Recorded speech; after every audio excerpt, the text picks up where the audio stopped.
So আজকে চলে গেলাম আমি আমার দিদির বাড়ি। আসলে দিদির বাড়ি আমাদের নিমন্ত্রণ ছিল, আসলে পিসি যাচ্ছিলো আমাদের উমরা করতে, সেই জন্য। তারপরে এখান থেকে কিছু জিনিসও নেওয়ার ছিল বলে এখান থেকে দাদার টোটো সব কিছু নিয়ে আমরা উঠে গেলাম। আর এখানে দিদির ছিল বাসন রাখার র্যাক, যেটাই আমি একটু আরামদায়কভাবে বসতে চাই বলে তাই আমি পা ঢুকিয়ে বসেছিলাম। যদি দেখে ভিডিওটা তো আমার তো শেষ, আমি এখানেই।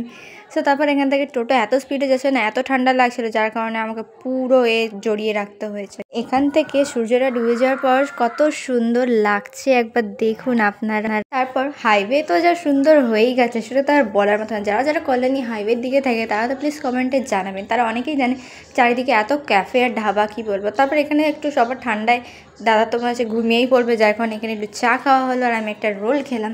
সো এখানে মাছ চা থেকে আমি একটু ভাগ বসালাম, তো আমার বেশি আছে। আর তারপর একটু রোল একটা এদের জন্য নিয়ে এসেছিলাম।